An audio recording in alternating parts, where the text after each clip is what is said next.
भारत माता की, छत्रपती शिवाजी महाराज की, धर्मवीर छत्रपती संभाजी महाराज की, जय भवानी,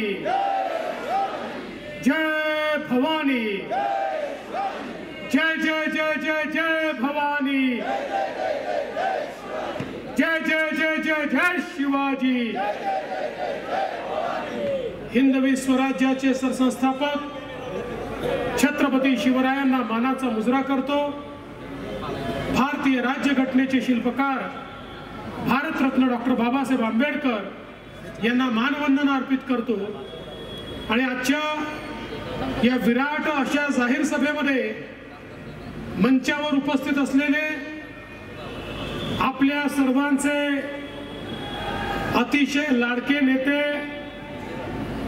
खडकवासला मतदारसंघाचे आमदार आणि आपल्या सगळ्यांच्या आशीर्वादाने 23 तारखेला विजयाचा चौकार मारणारे भीमराव अण्णा तापकीर, माजी खासदार प्रदीपदादा रावत, राजेश पांडेजी, जगदीश मुळीकजी, दत्तात्रय धनकवडेजी, दिलीप वेळे पाटीलजी, दिलीप भाऊ बराटेजी, राजाभाऊ लायगुडेजी, संजयजी सोनवणे, राजूभाऊ शिळीमकर, वर्षाताई तापकीर, सतीश भाऊ घाटे, राणीताई भोसले, हरिदासजी चरवड, प्रदीपजी धुमाळ, वृषालीताई चौधरी, अश्विनीताई भागवत, मंजुषाताई नागपुरे, या ठिकाणी उपस्थित युवराज बेलदरे, अल्पना बर्पे, अरुणभाऊ राजवाडे, अश्विनीताई पोकळे, दिगंबरजी डवरी, मोहिनीताई देवकर, सचिनजी मोरे,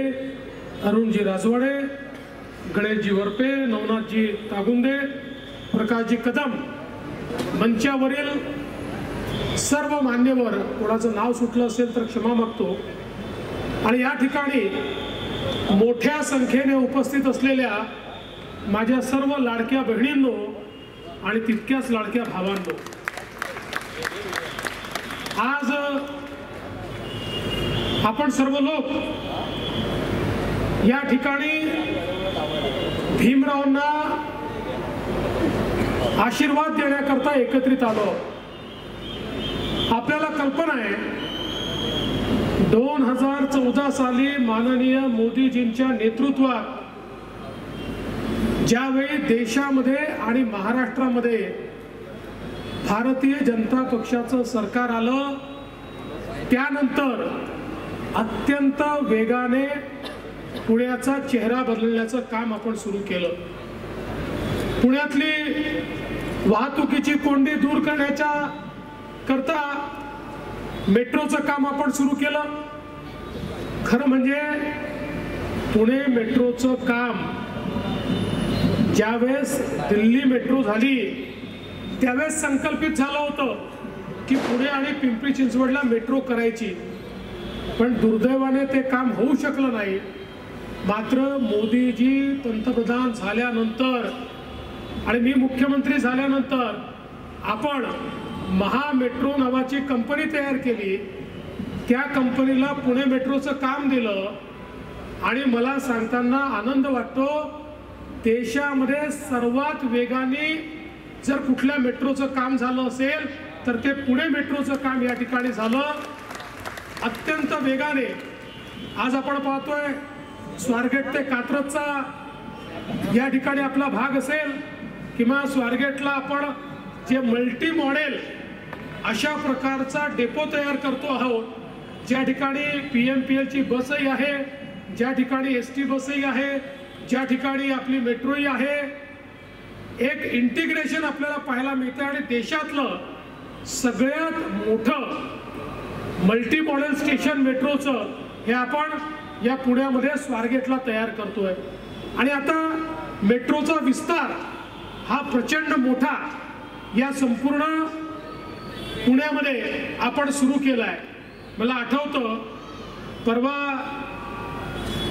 आचारसंहिता लागण्यापूर्वी आम्ही एका गाडीमध्ये चाललो होतो, भीमराव अण्णा होते, माधुरीताई होत्या आणि अण्णांनी मला सांगितलं की आमच्या भागातला जो मेट्रोचा प्रकल्प आहे तो मंत्रालयापर्यंत पोहोचलाय. अण्णा कुठला होता? खडकवासला ते खराडी. अण्णा मला म्हणाले मंत्रालयापर्यंत खडकवासला ते खराडी पोहोचलाय, पण साहेब त्याला मान्यता मिळाली नाहीये. मी गाडीतनंच फोन केला आणि सचिवांना सांगितलं 3 दिवसांनी कॅबिनेटची मीटिंग आहे, मला या कॅबिनेटमध्ये खडकवासला ते खराडी पाहिजे म्हणजे पाहिजे. 3 दिवसांनी कॅबिनेट आली. माननीय मुख्यमंत्री माननीय अजितदादा सगळ्यांच्या सह्या घेतल्या, मी सही केली आणि 3 दिवसात खडकवासला ते खराडी मेट्रोच्या रूटला आपण मान्यता दिली. आज आपण पाहतोय चांदणी चौकाचा जो काही या ठिकाणी ब्रिज झाला, अण्णा सातत्याने त्याचा पाठपुरावा करत होते. अण्णा सातत्याने आमच्या पाठीशी लागत होते. माननीय गडकरी साहेबांनी इतकं चांगलं त्याचं प्लॅनिंग केलं. लँड एक्विजिशनचे प्रश्न होते. आपण राज्य सरकारकडनं एक स्पेशल स्कीम तयार केली. महानगरपालिकेच्या क्षेत्रात लँड एक्विजिशन हे महापालिकेला करावं लागायचं. महापालिकेने सांगितलं एवढे पैसे आम्ही कुठनं द्यायचे. एक नवीन स्कीम आणली. त्या स्कीम मधनं आपण महानगरपालिकेला पैसे दिले आणि त्या माध्यमातनं ती सगळी जागा एक्वायर केली. आणि आज आपण पाहू शकतो चांदणी चौकामध्ये एक इंजिनिअरिंग मार्वल आपण तयार केलेला आहे. आणि पूर्वी ज्या ठिकाणी इतक्या मोठ्या प्रमाणात ट्रॅफिक जाम व्हायचा, आज त्या ठिकाणी आपण ट्रॅफिक कुठेतरी ईज केलेला आहे आणि मोठ्या प्रमाणात हे काम झालेलं आपल्याला पाहायला मिळत आहे. आज आपण पाहू शकतो पुण्याला एकीकडे आपण इंटिग्रेटेड ट्रॅफिक मॅनेजमेंट सिस्टीम सुरू केली. त्याच्यामध्ये आपण आज AI चा उपयोग करतोय आणि या सिस्टीमच्या माध्यमातून ट्रॅफिक जो आहे हा आपल्याला कसा रेग्युलेट करता येईल. आता ही जी सिस्टीम आहे ही आर्टिफिशियल इंटेलिजन्स वापरते आहे आणि त्याच्यामुळे त्यांच्याकडे रिअल टाइम इन्फॉर्मेशन असते. कुठल्या रस्त्यावर किती ट्रॅफिक आहे, त्यामुळे कुठला लाईट किती वेळ आपण ओपन ठेवला पाहिजे आणि किती वेळात तो ट्रॅफिक पुढे नेला पाहिजे, अशा प्रकारची व्यवस्था उभी केली. आणि या माध्यमातून पुण्यातला जो ट्रॅफिक आहे तो रेग्युलेट करण्याचा प्रयत्न आपण केला. एवढंच नाही तर अनेक पर्यायी रस्ते हे तयार करण्याचं काम आज या ठिकाणी आपल्या माध्यमातून होताना आपल्याला पाहायला मिळत आहे. आपल्याला याची कल्पना आहे की अनेक उडान पूल होत आहेत आणि विशेषतः मी माननीय गडकरी साहेबांचे आभार मानेन की गडकरी साहेबांनी इथल्या वाहतुकीची कोंडी लक्षात घेता पुण्यातनं बाहेर जाणारे जेवढे रस्ते आहेत, मग पुण्यातून नगरकडे जाणारा असेल, पुण्यातनं सातारकडे जाणारा असेल, पुण्यातनं अजून कोल्हापूरकडे अजून जाणारा असेल, पुण्यातनं वेगवेगळ्या ठिकाणचे जेवढे रस्ते आहेत, या सगळ्या नगरला जाणारा रस्ता असेल, या प्रत्येक रस्त्यावर माननीय गडकरी साहेबांनी आता आपल्याला एलिव्हेटेड रोड दिलेला आहे. म्हणजे आता खाली एक रस्ता असेल, त्याच्यावर एक रस्ता असेल आणि जिथे मेट्रो जाणार आहे त्याच्यावरनं मेट्रो जाईल, अशा प्रकारचा तिहेरी रस्ता त्या ठिकाणी होणार आहे. आणि या रस्त्यामुळे जवळजवळ 30-40 किलोमीटर पुण्यात येणारे आणि पुण्यात जाणारी आज जे ट्रॅफिक जॅम आहेत हे ट्रॅफिक जॅम पूर्णपणे संपतील आणि त्यातनं एक अत्यंत महत्त्वाचा दिलासा हा आपल्याला मिळणार आहे. यासोबत अनेक वर्षाची मागणी होती, पुण्याचा ट्रॅफिक जर आपल्याला रेग्युलेट करायचा असेल तर पुण्याला एक नवीन रिंग रोड देण्याची आवश्यकता होती. मी ज्यावेळेस मुख्यमंत्री होतो त्याची अलाइनमेंट फिक्स केली, त्या संदर्भातली सगळी कारवाई पूर्ण केली. पुन्हा आपलं सरकार आल्यानंतर मी असेल, अजितदादा असतील, आम्ही लक्ष घातलं आणि आता पुणे रिंग रोडचं टेंडर केलं आणि त्याचं काम सुरू होत आहे. पुढच्या 2-3 वर्षात हा पुणे रिंग रोड तयार झाल्यानंतर पुण्यामध्ये वाहतुकीची कोंडी पूर्णपणे संपेल. कारण या पुण्याला इतक्या मोठ्या प्रमाणात वाहनं येतात आणि शहरातनं ती बाहेर जातात, पुण्याच्या वेगवेगळ्या रस्त्यांनी ती जातात. ही सगळी रिंग रोडनी त्या ठिकाणी निघतील, त्यामुळे मोठ्या प्रमाणात ही कोंडी दूर होईल. आणि या रिंग रोडला अशी देखील व्यवस्था केली आहे की त्याच्यावर रॅपिड ट्रान्सपोर्टेशन सिस्टीम देखील त्याच रिंग रोडवर आपण करू. म्हणजे या संपूर्ण रिंग रोडला रिंग ट्रान्सपोर्टेशन सिस्टीम असेल आणि त्या माध्यमातून सामान्य माणसाच्या ट्रान्सपोर्टेशन करता मोठ्या प्रमाणातली व्यवस्था या पुण्यामध्ये उपलब्ध होईल. यासोबत आपल्याला कल्पना आहे की पुण्याला PMPLच्या माध्यमातून मोठ्या प्रमाणात इलेक्ट्रिक बसेस आपण दिल्या।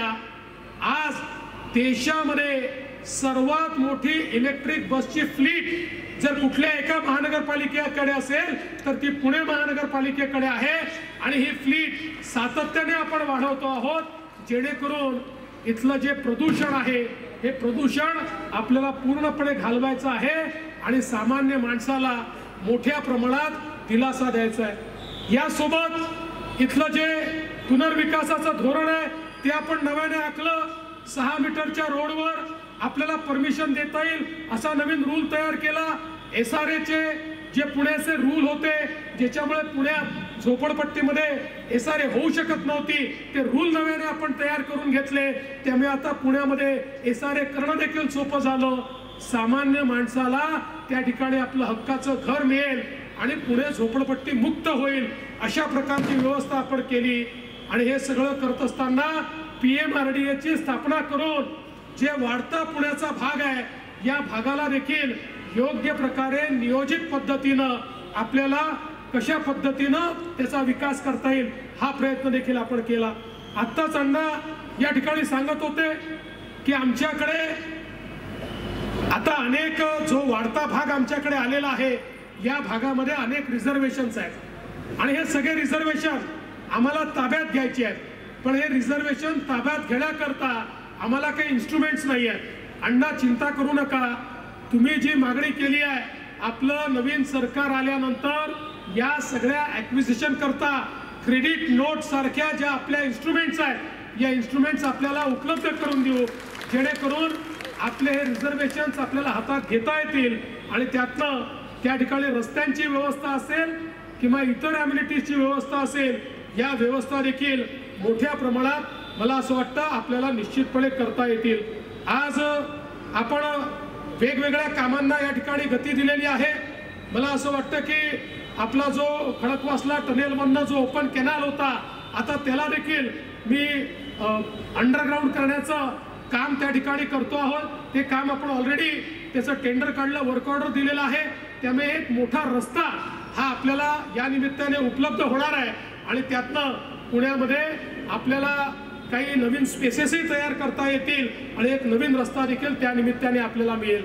विशेषतः मला आठवतं की अण्णांनी माझ्या पाठीमागे फार पाठपुरावा केला की जी नवीन गावं आमच्या महानगरपालिकेच्या क्षेत्रात येतात या गावांना मोठ्या प्रमाणात टॅक्सेस लागतात आणि त्यामुळे त्यांना सोयी तर 5 वर्षांनी मिळतात, 7 वर्षांनी मिळतात, पण टॅक्सेस मात्र त्यांच्याकडनं तात्काळ वसूल होतात। मी माननीय मुख्यमंत्र्यांची चर्चा केली आणि आम्ही निर्णय घेतलाय, अण्णा लवकरच कायदा करतो, आता फक्त आम्ही लेखी काढलेला आहे, पण लवकरच कायद्यामध्ये बदल करतोय आणि कायद्यात बदल करून जेव्हा नवीन गाव महानगरपालिका क्षेत्रातील पहिले 5 वर्ष त्याला ग्रामपंचायतचाच टॅक्स लागेल, त्याला नव्याने टॅक्स लागणार नाही।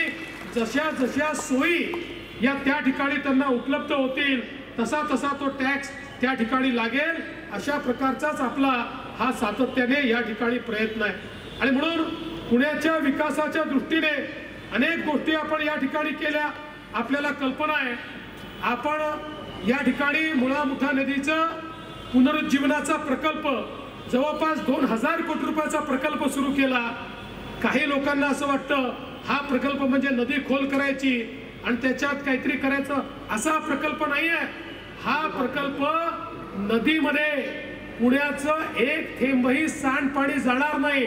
पुण्याचं 100% सांडपाणी, नाल्याचं पाणी हे ट्रीट होईल, ते शुद्ध होईल, पोटेबल होईल आणि त्यानंतर ते नदीत सोडलं जाईल, अशा प्रकारची योजना आहे। या योजनेमुळे संपूर्ण पुण्यामध्ये STPचं एक जाळं तयार होणार आहे, ज्यामुळे पुण्यातल्या सगळ्या वस्त्यांचं सांडपाणी, घाणपाणी हे ट्रीट होईल। पुण्यातल्या कुठल्याही नाल्यामध्ये आपल्याला घाणेरडं पाणी त्या ठिकाणी पाहायला मिळणार नाही। अशा प्रकारचं पुण्याला प्रदूषण युक्त शहर करण्याच्या संदर्भात हा मुळामुठाचा प्रकल्प आज या ठिकाणी आपण तयार केलेला आहे। बंधू भगिनींनो, आपण पाहू शकतो वेगवेगळ्या प्रकारची जी कामं चालू आहे, खरं म्हणजे मोठी यादी माझ्याकडे या ठिकाणी आहे। ही सगळी यादी जर मी वाचली तर कदाचित पुढच्या सभेला मला जाता येणार नाही, पण मला सांगण्याचा माझा हेतू एवढाच आहे की या पुण्याचा चेहरा बदलण्याकरता सातत्याने आपल्या सरकारने काम सुरू केलं आणि आता तर हा चेहरा बदलण्याकरता गेल्या काळामध्ये अजित दादा देखील आपल्या सोबत आले। त्यामुळे आता आपलं विजन, दादांचं विजन, मुख्यमंत्र्यांचं विजन हे एकत्रित होऊन पुणे शहर हे आमचं देशातलं उत्तम शहर म्हणून या ठिकाणी तयार करण्याचा आमचा प्रयत्न आहे।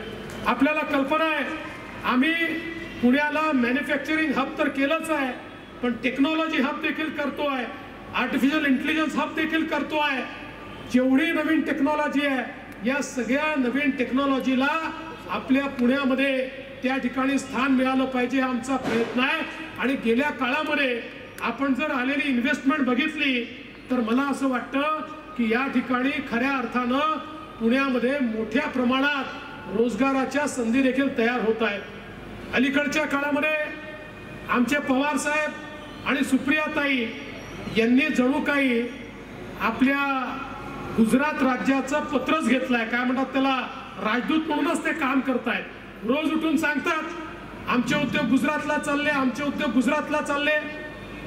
म्हणजे गुजरात सरकारला ऍडव्हर्टिजमेंट द्यायची आवश्यकताच नाही आहे। माननीय पवार साहेब आणि माननीय सुप्रियाताई सुळे याच रोज उठून त्यांच्याबद्दल भोंगा घेऊन सांगत असतात। पण मी आपल्या माध्यमातून सुप्रियाताईंना सांगू इच्छितो, सुप्रियाताई लक्षात ठेवा, 2015 ते 2019 मी मुख्यमंत्री होतो। परकीय थेट गुंतवणुकीत एफडीआय मध्ये गुंतवणुकीमध्ये महाराष्ट्रच नंबर 1 होता। 2019 ला बेईमानी झाली आणि तुमचं सरकार आलं।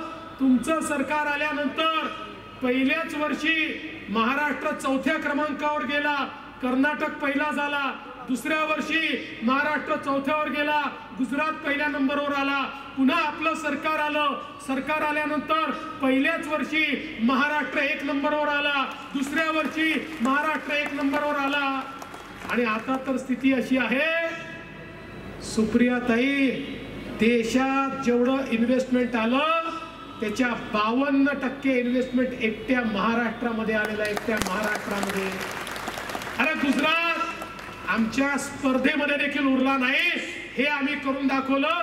तुम्ही मात्र महाराष्ट्राचं गुणगान करायच्या ऐवजी आजही गुजरातचं गुणगान करताय। अरे माझी तर अपेक्षा होती सुप्रियाताई म्हणतील मला अभिमान आहे, माझा महाराष्ट्र पुढे चाललाय, माझ्या महाराष्ट्रामध्ये 52% या ठिकाणी इन्व्हेस्टमेंट येते आहे। पण त्यांना केवळ राजकारण करायचं आहे, त्यामुळे महाराष्ट्राचं चांगलं होताना दिसत नाही। आणि म्हणून गुजरातचं मुखपत्र घेऊन या ठिकाणी मुक्त्यार पत्र घेऊन काम करणं चाललेलं आहे। पण मी पुन्हा सांगतो, इन्व्हेस्टमेंट मध्ये कालही महाराष्ट्र आम्ही नंबर 1 ठेवला होता, आजही आम्ही नंबर 1 ठेवलाय आणि उद्याही महाराष्ट्र नंबर 1च राहणार आहे। बंधू भगिनींनो, गेल्या 2.5 वर्षामध्ये या महाराष्ट्रामध्ये आपण जो काही या ठिकाणी बदल केला तो आपण सगळ्यांनी बघितला। जे इन्फ्रास्ट्रक्चर तयार झालं आपण बघितलं। आज आपण पाहतोय मुंबई पुणे एक्सप्रेसवेवर होणारी कामं आपण पाहतोय, त्या ठिकाणी मिसिंग लिंक तयार होते आहे। त्या मिसिंग लिंकमुळे आपलं डिस्टन्स कमी होतोय। पुढे अटल सेतू झालेला आहे, त्यामुळे लवकर आपल्याला पोहोचता येत आहे। आता कोल्हापूरकडचा रस्ता हा देखील नव्याने या ठिकाणी तयार होणार आहे। त्यामुळे इन्फ्रास्ट्रक्चरचं काम हे मोठ्या प्रमाणात झालं। माननीय मोदीजींनी पुण्याला नवीन एअरपोर्टचं टर्मिनल दिलं आणि आमचं स्वप्न आहे नुसतं टर्मिनल देऊन आम्ही थांबणार नाही आहे, या पुण्याला नवीन एअरपोर्ट देखील आम्ही या ठिकाणी निश्चितपणे देणार आहोत आणि त्या माध्यमातून या पुण्याचा विकास अधिक गतीनं झाला पाहिजे अशा प्रकारचा आपला प्रयत्न आहे। बंधू भगिनींनो, आज आपल्याला माहिती आहे वेगवेगळ्या योजना या ठिकाणी आपल्या सरकारने आणल्या। काही योजनांचा उल्लेख या ठिकाणी भीमराव अण्णांनी केला। मी सगळ्या योजनांचा उल्लेख करणार नाही, पण एक निश्चितपणे सांगेल, देशाचे प्रधानमंत्री माननीय नरेंद्र मोदीजी यांनी या ठिकाणी आपल्याला एक मंत्र दिला, विकसित भारत जर तयार करायचा असेल तर या भारताची 50% लोकसंख्या म्हणजे आमच्या ज्या माता भगिनी आहेत यांना सामाजिक आर्थिक परिवर्तनाचा केंद्रबिंदू आपल्याला करावा लागेल। मोदीजींनी बेटी बचाओ बेटी पढाओ पासनं लखपती दीदी पर्यंतचे कार्यक्रम आखले। 14 वेगवेगळ्या योजनांच्या माध्यमातून महिलांना अधिकारिता दिली। लखपती दीदी म्हणजे सरकारच्या वेगवेगळ्या योजनांचा अवलंब करून आपला रोजगार तयार करून ज्या महिला वर्षाला 1 लाख रुपयापेक्षा जास्त पैसा कमावतील त्यांना लखपती दीदी म्हणतात। या महाराष्ट्रामध्ये 11 लाख लखपती दीदी आपण तयार केल्या, आता 25 लाख आपण करणार आहोत आणि 2028 पर्यंत 50 लाख लखपती दीदी या महाराष्ट्रामध्ये आम्हाला तयार करायचे आहे। यासोबत आपण महाराष्ट्रामध्ये लेक लाडकी सारखी योजना आणली। घरामध्ये कन्या रत्न जन्माला आलं तर मुलीच्या जन्माचं स्वागत झालं पाहिजे आणि म्हणून आपण त्या ठिकाणी लेक लाडकी योजनेच्या अंतर्गत घरामध्ये मुलगी जन्माला आली तर मुलगी जन्माला आल्याबरोबर 5,000 रुपये, पहिल्या वर्गात गेली की 5,000 रुपये, 7व्या वर्गात गेली की 7,000 रुपये, 11व्या वर्गात गेली की 8,000 रुपये, 18 वर्षाची झाली की 75,000 रुपये असे 1 लाख रुपये त्या घराला देतो। आपल्या घरी लक्ष्मी आल्याचं प्रत्यंतर त्या ठिकाणी पडलं पाहिजे अशा प्रकारची योजना आपण आणली। आपल्याला कल्पना आहे अलीकडच्या काळामध्ये उच्च शिक्षण महाग झालंय। आज प्रायव्हेट कॉलेजमध्ये 2 लाख 4 लाख 5 लाख फी द्यावी लागते। डॉक्टर व्हायचं, इंजिनियर व्हायचं, वकील व्हायचं, MBA करायचं आहे, BBA करायचं आहे, मोठ्या प्रमाणात फी द्यावी लागते। मध्यमवर्गीयाच्या गरीबाच्या घरी 2 मुलं असतील, अनेक वेळा एकाला शिकवायचे पैसे असतात, मग घरचे आई बाप मुलीला बोलवून सांगतात आम्ही तुझ्या भावाला शिकवू शकतो, त्यामुळे त्याची फी आम्ही भरू, तू एखादा छोटासा कोर्स कर नाहीतर घरी बस, शेवटी तुझं लग्नच आम्हाला करून द्यायचं आहे। अत्यंत हुशार असलेली आमची ती मुलगी दुर्दैवाने पैसे नसल्यामुळे ती शिकू शकत नाही। आम्ही आता आई बापांना सांगितलं मुलीला शिकवायला तुमच्याकडे पैसे नसतील तर काळजी करू नका, मुलीचे मामा हे मुंबईच्या मंत्रालयात बसले आहेत, ते मुलीच्या शिक्षणाचा खर्च करतील आणि आज 2 लाख 4 लाख 5 लाख जी फी लागेल ती सगळी फी मुलींच्या शिक्षणाची आपल्या राज्य सरकारच्या माध्यमातून आपण या ठिकाणी भरतोय। यासोबत महिलांना ST मध्ये 50% तिकिटामध्ये आपण कन्सेशन दिलं। ज्यावेळेस कन्सेशन दिलं ST चे लोक धावत आले, म्हणाले योजना राबवू नका। म्हटलं का राबवू नका? म्हणाले योजना राबवली आधीच आमची ST ही तोट्यामध्ये आहे, ही योजना राबवली आमची ST खड्ड्यात जाईल। म्हटलं काळजी करू नका, आम्ही तुम्हाला पैसे देऊ पण योजना आम्ही राबवू। योजना राबवली, 1-1.5 महिन्यापूर्वी पुन्हा ते आले, म्हणाले साहेब एक गोष्ट सांगायची आहे। म्हटलं काय? म्हणाले ही जी फ्री अर्ध्या तिकिटाची योजना आहे ना साहेब, काही झालं तरी योजना बंद करू नका। अरे मी म्हटलं अजब लोक आहे, आधी आले सुरू करू नका, आता म्हणता बंद करू नका। म्हणाले ही योजना सुरू झाल्यापासून इतक्या महिलांनी STत प्रवास करणं सुरू केलं की तोट्यात असलेली आमची ST आता फायद्यामध्ये आलेली आहे, त्यामुळे आता आमच्या STची ही योजना बंद करू नका। तुम्ही थोडीशी माहिती पण घेतली, चाललं काय आहे माझ्या लक्षात आलं अलीकडच्या काळामध्ये आमच्या बहिणी या आमच्या भाऊजींना सांगतात की कुठे जायचं असेल STने तर तुम्ही घरी बसा, मीच जाते, मी गेली तर अर्ध तिकीट लागतं, तुम्ही गेली तिकीटही पूर्ण लागतं, तिथे गेल्यानंतर पान तंबाखू खर्रा ठर्रा काय काय करता, व्यसन करता, पैसे बर्बाद करता, मी घरचे पैसे वाचवून येते, त्यामुळे आमच्या बहिणीच आता फिरून राहिलेल्या आहेत। अशा प्रकारची अवस्था आज या STच्या माध्यमातून आपल्याला पाहायला मिळते। आणि यासोबत आपण एक महत्त्वाची योजना आणली, ती योजना म्हणजे मुख्यमंत्री माझी लाडकी बहीण योजना। मुख्यमंत्री माझी लाडकी बहीण योजनेच्या अंतर्गत आमच्या बहिणींच्या खात्यामध्ये 1500 रुपये महिना टाकणं आम्ही सुरू केलं। जेव्हा योजना आणली काँग्रेसवाले, शरद पवार गटाचे लोक, उबाठाचे लोक योजना तर होणारच नाही, तिथं जमणारच नाही, तर होणारच नाही, आता जुमलाच आहे, कशी जाणार आहे, त्यांच्या नाकावर टिचून 2.5 कोटी बहिणींच्या खात्यामध्ये नोव्हेंबर पर्यंतचे पैसे आम्ही भरून टाकले। पण मला एक सांगायचं आहे लाडक्या बहिणींना, जसे आम्ही तुमचे सख्खे भाऊ आहोत, तुमचे काही सावत्र भाऊ देखील मार्केटमध्ये फिरताय. या सावत्र भावांनी काँग्रेसच्या, शरद पवार गटाच्या, उद्धव ठाकरेंच्या या सावत्र भावांनी हायकोर्टात केस केली. अरे नाना पटोलेचा अधिकृत निवडणूक प्रमुख त्याचा पिटिशनर आहे. केसमध्ये सांगितलं या लाडकी बहीण सहित महिलांच्या योजना पैशाचा चुराडा आहे, योजना बंद करा. पण आम्ही देखील कोर्टासमोर गेलो आणि कोर्टाने सांगितलं लाडकी बहीण योजना बंद होणार नाही. आणि आता तर पुन्हा आपलं सरकार आलं, भीमरावांचा चौकार लागला की चिंता करण्याचं कारण नाही.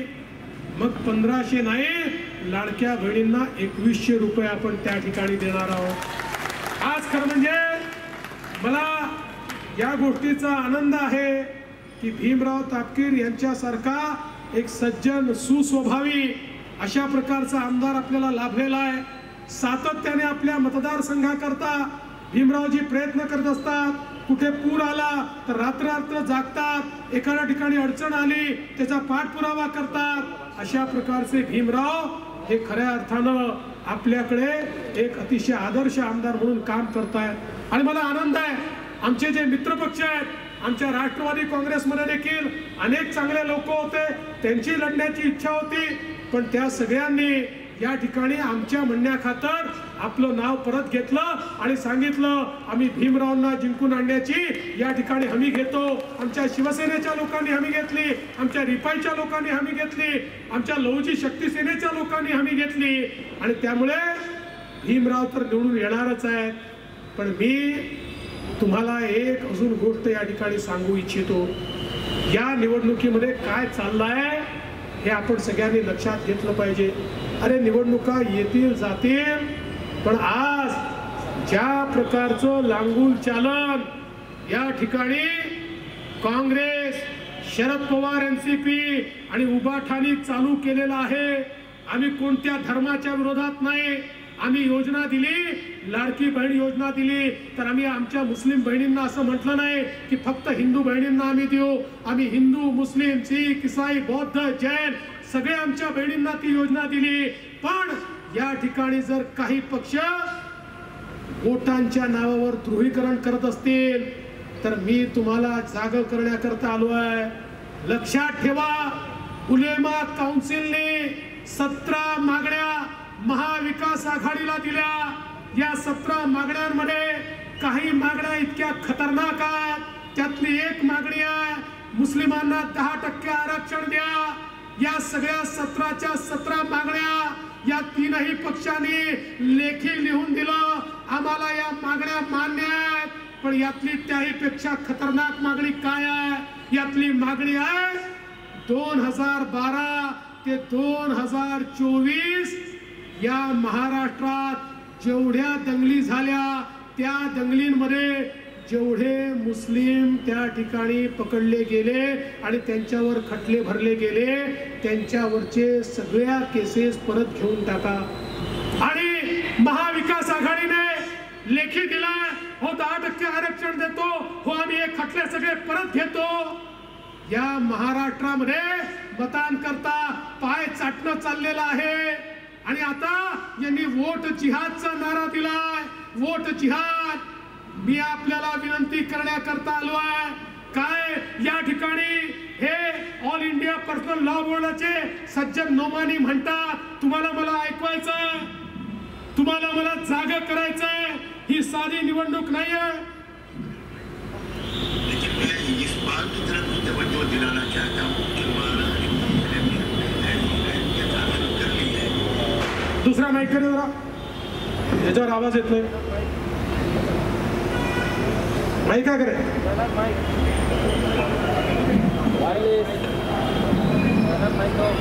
लेकिन मैं इस बात की तरफ भी तवज्जो दिलाना चाहता हूं कि महाराष्ट्र के इलेक्शन ने ऐसी अहमियत हासिल कर ली है कि अगर यहाँ वो जीत गए हरियाणा की जीत के बाद, तो उसके बाद उनके हौसले बहुत बुलंद हो जाएंगे.